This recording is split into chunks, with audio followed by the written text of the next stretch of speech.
क्या ये सब सच है? तुम्हारे बारे में भैया क्या बातें कर रहे हैं? शुक्ला जी को बुलवाकर ये सगाई भी तोड़ दी उन्होंने। वो हम पर भरोसा करके आए थे, इस पर नहीं।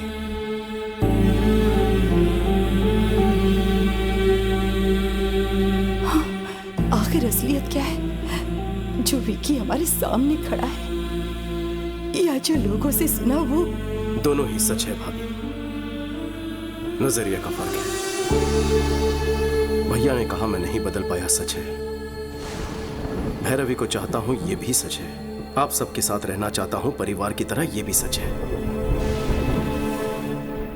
क्या वो झूठ था जो मैंने अपनी आंखों से देखा? नहीं भैया, हम दोनों में क्या फर्क है कभी सोचा है? बचपन से ही आप अपनी नजरों से मुझे दुनिया दिखाना चाहते थे, पर मेरी दुनिया कहीं अलग थी। किसी ने हाथ उठाया तो तोड़ दिया, जुल्म के खिलाफ खड़ा रहा, अन्याय को अपने ढंग से जवाब दिया। अपनी गलतियों को जस्टिफाई मत करो। मुझे लगता है मैंने कोई गलत काम नहीं किया है। जो मुझे सही लगा वो किया, बस मैंने आपसे छुपाया। आपकी प्रॉब्लम मुझे ना पता चल जाए, इसलिए आपने सबसे झूठ बुलवाया था।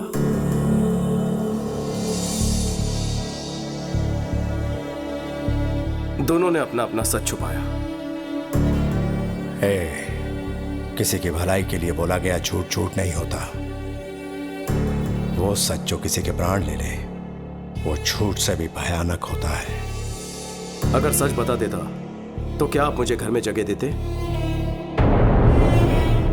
आपकी दुनिया में सच्चाई, ईमानदारी, शराफती सब कुछ है, पर बाहर दुनिया बदल चुकी है। पहले सर झुकाने वाले को इज्जत मिलती थी, पर अब हाथ उठाने वाले को इज्जत देते हैं। पहले गलत को गलत साबित करने के लिए सबूत चाहिए होता था, पर अब सच को सच साबित करने के लिए सबूत चाहिए होता है। दुनिया के साथ साथ सोच बदलनी होगी, आपको बदलना होगा। नहीं बदले तो हिंसा करोगे?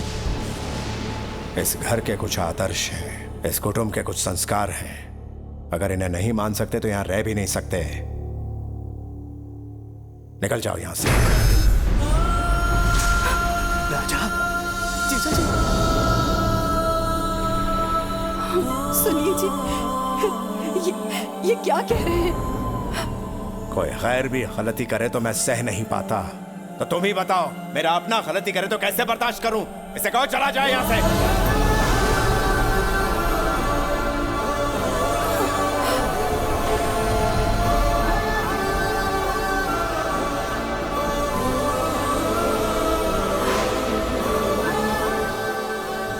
मैं क्यों जाऊं? नहीं जाऊंगा, बिल्कुल नहीं जाऊंगा। मेरे लौटने पर भैया ने हवन करवाया, भाभी ने मेरी सलामती के लिए रोज पूजा की। आज अगर घर में मुसीबत आई है तो मैं चला जाऊं? इस घर पर मेरा कोई हक है कि नहीं है? हक है, लेकिन तब जब तू ईमानदार होता, किसी को धोखा नहीं देता। हम हमेशा इस घर की परंपराओं के बारे में, मान मर्यादाओं के बारे में बात करते थे। हक की बात कभी दिल में ही नहीं आई। तुझे अपना हक चाहिए ना? ठीक है, हम यहां से चले जाएंगे।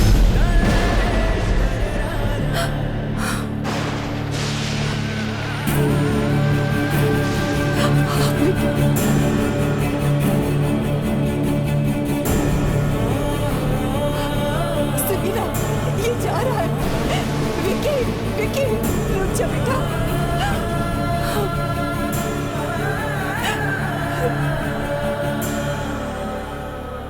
मुझे लगा मेरे आने से भैया को खुशी मिलेगी, लेकिन अब पता चला कि मेरे जाने से उनको सुकून मिलेगा। अब मैं यहां नहीं रुकूंगा भाभी। विकी, इतने सालों से मेरे बिना रहने की आदत पड़ गई है ना, मैं भी अकेले रहने की आदत डालूंगा।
बहुरानी, बहुरानी, बहुत बड़ा अनर्थ हो गया बहुरानी। क्या बात है, क्या फोन हुआ? आया था कि बच्चों की तबीयत बिगड़ गई है, हॉस्पिटल बदलना पड़ेगा।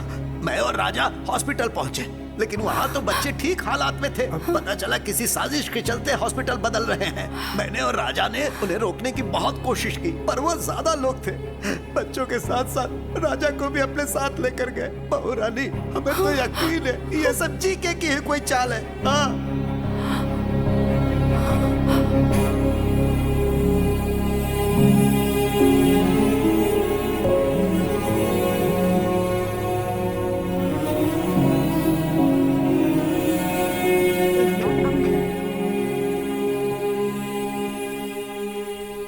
भाभी की इतनी मिस कॉल्स। हाँ भाभी। मेरी बात सुनो, आज कोर्ट में तुम्हारे भैया के केस की हियरिंग है, फाइनल हियरिंग। मुझे तुम्हारी जरूरत है।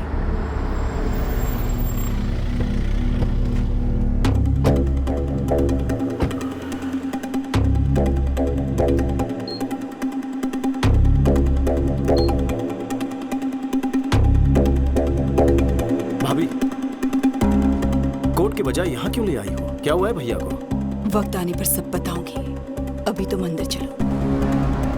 हाँ विक्की, वहां अंदर कुछ भी हो जाए, मेरी बात पूरी होने तक तुम कुछ मत कहना, समझ गए ना? चलो।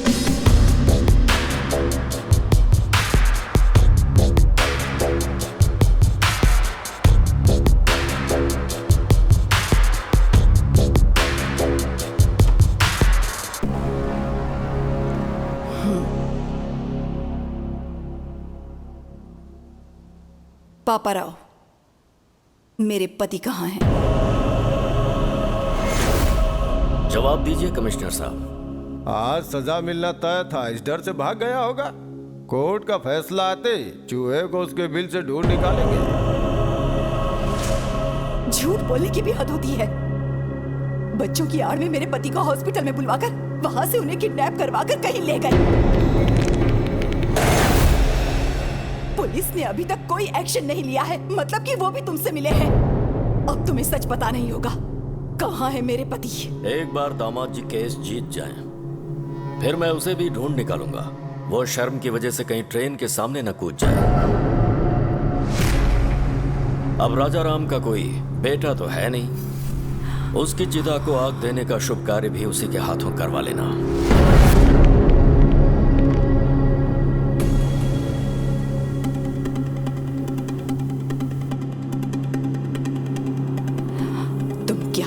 कैसे करोगे मुझे नहीं जानना। मैं कोर्ट में तुम्हारा इंतजार करूंगी, वो कहीं भी क्यों ना हो।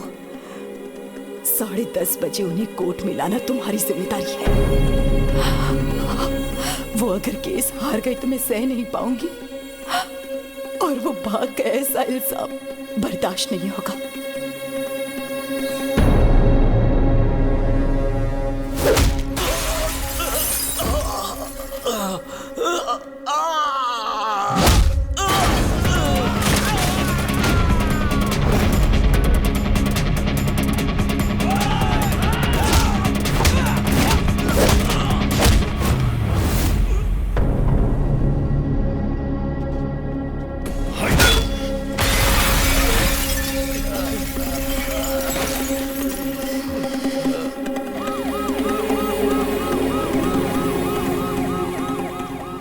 जज साहब पहुंच चुके हैं। राजा राम जी अभी तक नहीं आए, कहीं कुछ गड़बड़ ना हो जाए।